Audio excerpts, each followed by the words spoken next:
Good afternoon, everybody. I was going to say good morning, but it's definitely not morning. I am going to make a bug. I know you guys have seen bugs before. You've seen this. I'm just repeating stuff that I like to do. This is kind of like a bug upgrade. So if you've done my scarabs in the past, this is an update. So it's like a 2.0. I was just trying to get some stuff in my shop, and I've had a few requests for bugs and owls and certain things. So I'm working on them, and I have to get stuff in my shop that people will buy because that's what puts food on the table. So I have this cute little bug-shaped stone, and I've put a coat or two, a nice even coat of black paint. As you can see, it's pretty dry. Anything that I'm fixing will be fresh black paint. I'm going to keep fixing different things as I go along between gold and black, because of course those are like the two main ingredients to my rocks. The third one is the rock itself. Always rock, then some black paint, then some gold. And if I don't like it, I paint over it like I am now, and I readjust. I do it the way I think it looks better. So it's okay to make mistakes. But if you notice that it's gone from matte or flat black to a shiny, it's because I made a mistake and I'm fixing. So I think I just made his head a little too big. So I had to erase that and try not to leave like a big lump of paint there. So I wiped it off quickly, like while it was still wet, so there won't be like a visible dried line of acrylic paint there, because that'll mess things up for me. So I wiped it off, started fresh, and made his head much smaller. His head was like taking up half of his body, and the wings are really the most important part of the bug. Of my bugs, anyway. That's where we put our funky. I should be careful saying that word. They're gonna think I'm swearing, but I'm saying funky. Like, play that funky music, you know, funky. I like to do funky wings, and do not take a drink every time I say the word. I hope you all had an amazing long weekend, Easter weekend. If you celebrate Easter, I hope it was magical. I hope it was wonderful in any which way that you celebrate. Unfortunately, my Jax was sick this weekend. He had a really bad cough, like a barking, nagging cough that won't leave him alone. And he's actually home from school even today. So he's had like a 5-day weekend, kind of like another March break in April. But he didn't have a fever or anything, and he was still able to enjoy his Easter. And yeah, it was quiet though. It was a quiet Easter. So now that I have my wings the way I wanted them, and my head the way I wanted it, and everything's dry, I am going in with pencil to try and create similar, not perfect, but similar looking flowers on either side. So it's okay that it's not perfect. This is where you have to just let go and be like, you know what? They're not twins. They're sisters, but they're not twins like most people's eyebrows. And every time I do eyeliner, yeah, I don't know too many people that can do both left and right hands of their own nail polish, although I'm able to do that very well. I actually think that I might be confused as to which one is my prominent hand at this point. I've always been able to do everything left-handed. like writing and stuff like that is only left-handed, but everything else is right-handed. Painting, I can paint with left and right depending on what I'm doing. If I'm up on a chalkboard or on a whiteboard, people don't use chalkboards anymore, Rachel. If you're up on a whiteboard or a smart board, I use my right hand. And if I'm playing baseball, I'm right-handed. And if I play guitar, I'm right-handed.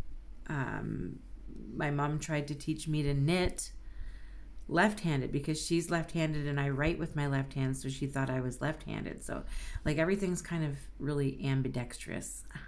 Is that the right word? So I don't really know what my prominent hand is for anything, my prominent side. If I'm kicking a ball, my right leg is my stronger leg. If I go to punch somebody, I'm probably going to hit you with both if I need to. But if it's just one, it'll be my right because that's my strongest. But I write with my left hand. So it's very confusing. I'd love to hear if there are others out there just like me. So I can do my nails really well on both hands, is my point. But a lot of people can't do their left hand, or they can't do their right hand. And usually if you do your makeup, like one eye always kind of goes really well, the other one not so well. If you do your eyebrows or your eyeliner, not great. You know, they go well together, but they're not perfect twins. They're not identical. So that's what these flowers, that's what these wings represent. I went on a big tangent.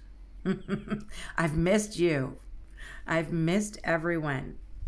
You guys bring me peace. Me being able to paint for you and share something with you and gab and giggle like a lot of people can't stand when I giggle, but that's okay. I'm gonna do it because giggling makes me happy. If I'm giggling, that means I'm in a good mood. If I'm not giggling, beware. So now I've got my flowers and I'm kind of cleaning it up, making sure that everything is kind of thinned out, not too thick in certain places. Globs and gloobs of gloobs, that's a new one. Globs and gloobs of gold in certain areas that shouldn't be there. I'm getting rid of that. It's a lot easier to let your gold dry and then go back in with your black and clean everything up. But not Rachel. She's going to go in while it's still wet, and it's going to take her twice as long because everything's going to just marble together. And yeah, but that's what I do. I do suggest waiting for your gold to dry before you go in with the black paint. It will save you time. I have artists' impatience, and I want to get this done because I already have a vision in my mind of what it's going to look like, and it's going to look magnificent, and it's taking me too long to get there. So yeah, that's what it is. These are my terms and terminology and my opinions. Just that little disclaimer there. Not all artists think the way I think. Actually, I'm probably very lonely in that sense. So yeah, now I'm going back in with gold because of course it marbled and it doesn't look so beautiful and clear and fresh and crisp. So I'm having to go in and fix more with gold. So if I suggest that you wait for it to dry, there's a good reason. There's a good reason for that. So once I have this all cleaned up, I am going to be doing some dotting. If you're not interested in dotting, you could definitely fill in your flower with white and then go in with blending brushes or sponges to blend some beautiful colors into the petals. Or you can just paint the petals like you would any other time and leave all the brush strokes in there. But I do suggest if you're not going to dot, at least go back to white in those areas so that you have a nice white primed base coat to work on. Or else the color is just going to be really dull on top of that black. The only reason why I'm using black is because I am dotting, and also I'm going to be using some chrome powder as well as flakes, color shifting flakes. And in the stem and leaves, I'll be using some metallic watercolor. But the black background is perfect for dotting because the dots really stand out and there's like a thick amount of paint, so it doesn't really get dulled down by the black because there's a nice big thick layer in that dot. So the dots stand out nicely on top of black, but if you're just going to paint it with a paintbrush, go in and prime those petals white. I tend to repeat myself in a different way. I should have been a lawyer who asks questions, the same question over and over, just in a different manner, and then they get different answers. Yeah, crazy old me.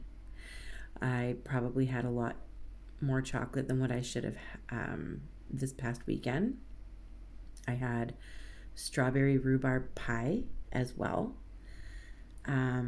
which I love, and I have not had that kind of pie in a long time, with ice cream, of course, vanilla ice cream, real vanilla ice cream, because that's important. And I've been just painting, like pretty much trying to take care of my young man who's not feeling so great. We are slowly but surely getting some warmer weather, so that's nice too. I suppose I should tell you the colors that I'm using, just so that you can either choose those colors specifically to use yourself, or you can pick your own. So I'm starting with a lighter color. It's honeysuckle.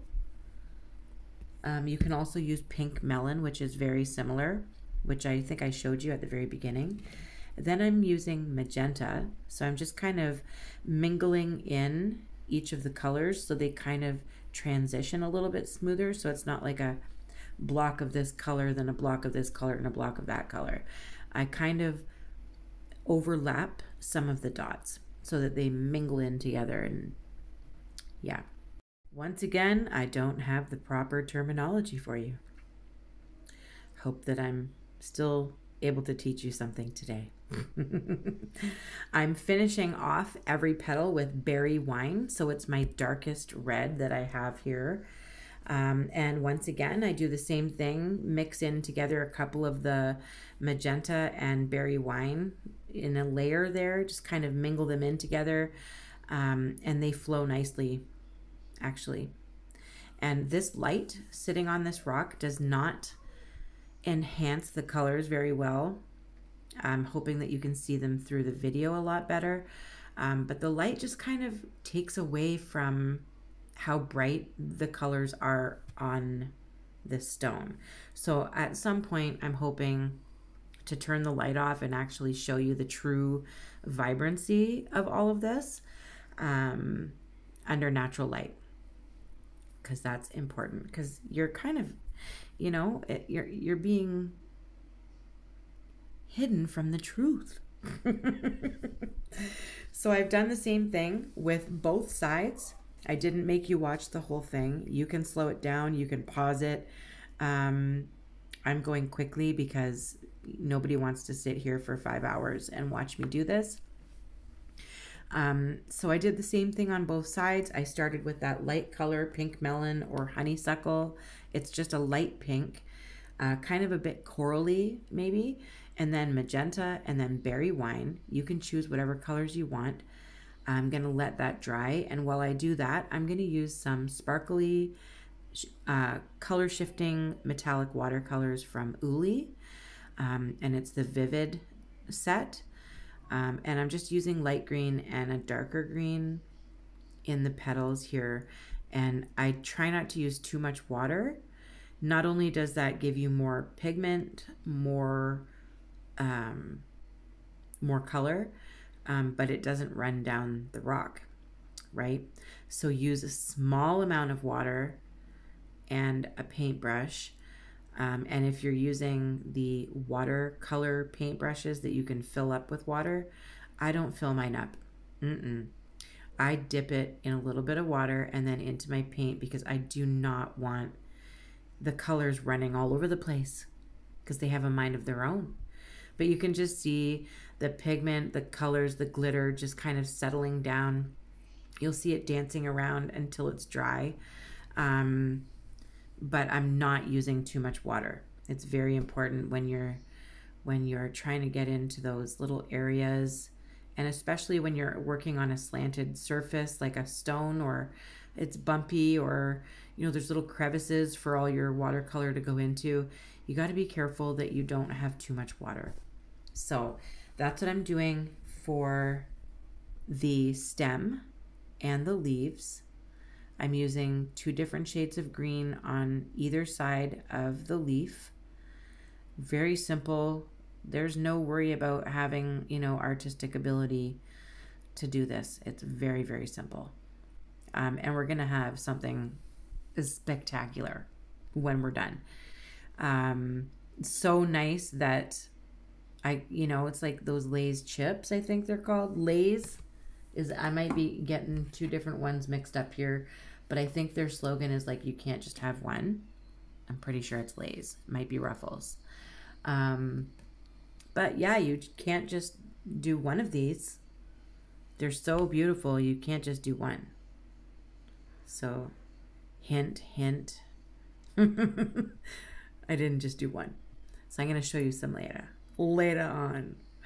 Of course he needs, see, I made a mess, but I don't want to have a visible lump of paint there.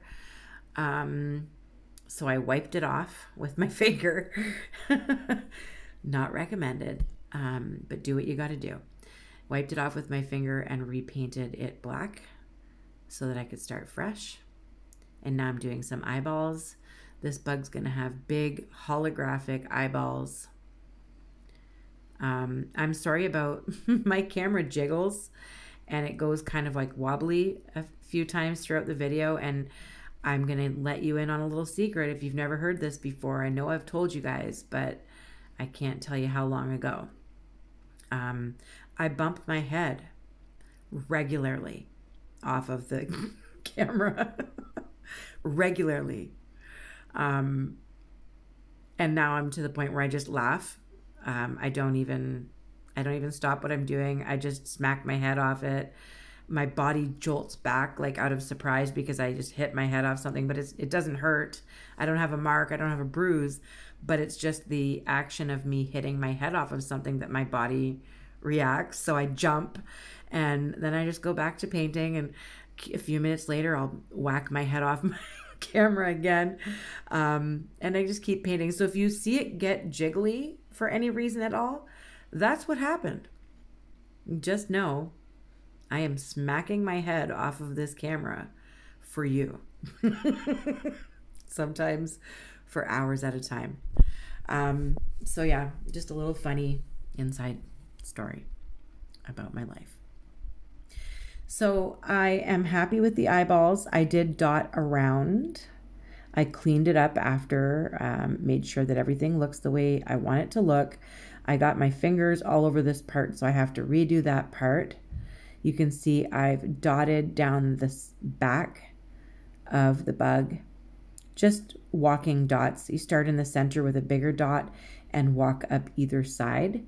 And I just did that all the way down the back in between the wings. Now I am bringing in the chrome flakes. These chrome flakes are from Amazon, and they were very, very inexpensive, and they last years. I've had them for years, and I've used them on a variety of different projects. So what I do is I use UV nail gel, which you've seen me use before, and I cook it under a UV light for about 120 seconds. And now I use a little fluffy ended brush, just a paintbrush that's like used up and it's kind of fluffy on the end. And I use that to put the chrome flakes onto the UV gel that's been cured already. So don't put it on until you've cured it. The flakes do not go on there until after you cure the polish. So I'm putting it on again. I use a paintbrush to put on most of this UV gel, but then I use a dotting tool to maneuver it into the smaller areas, like in between the petals there. In small little areas, I just need something very small to move it around. So I try and do little portions so it's easier for me to cook it under the UV light. I call it cooking. It's not cooking. Yeah, well, it is cooking. To me, it's cooking. Okay? So I'm doing that on all the space that was left open around the flower. So around the leaves, the stem, and the flower, that space now has that beautiful color shifting look to it. And there, that's under natural light. Now you get to actually see what I'm talking about. This is beautiful. And this is like kind of like hidden at my desk. It's not very close to the window, but there's a lot of color in here. And I'm going to seal it with resin because, of course, that's going to bring out even more color. But I'm going to do the centers of my flowers in chrome powder that is orange. Same process, put some UV gel on there, cook it under your light for 120 seconds. And I literally just used my finger to put the powder on. And then I used my desk broom, which is like a little fluffy fan brush, to sweep it off, make sure all that powder's off there, make sure there's no leftover powder on the centers of the flowers. The eyes, same process, UV gel on the eye area, held it under the light for 120 seconds. And then I go in with a makeup sponge, and this is Iuilewatercolours, my goodness, it's such a bad habit. Jeannie, I'm sorry. Iuilewatercolours on Etsy. She has watercolors, but she also has pigments. And this holographic pigment is from Iuilewatercolours. And that's what's on the eyeballs. Same process. So every time I use the UV gel, I can put powder, chrome flakes, holographic glitter. It doesn't matter. It all sticks to just the cured UV gel. So I fixed any areas that I thought I needed to. And I am going to give this a resin bath so that you can see it. So here it is. Wait, no. Something looks different. Let me turn a light on here because that doesn't look too familiar to me. Is this? Oh, it's a different one. I told you I was going to maybe have something to show you. Not only that, it duplicated in its resin bath. Can you believe that? So fun. I couldn't just make one. Not only did I make these ones, but I've made a beautiful purple and pink one as well. These will all be going into my Etsy shop. This is under natural lighting by the window, so it's very, very glossy. And there's a lot of reflection, but these are absolutely stunning. These are my favorite bugs ever. I hope you love them. I hope you're gonna make some. They're very, very easy. And they'll make anyone smile, I promise that. I love you guys. Hi, Beckett. I hope you're doing well. I can't wait to be back. Can't wait to see you again and paint with you again. Until then, please keep painting. I love you guys. Bye.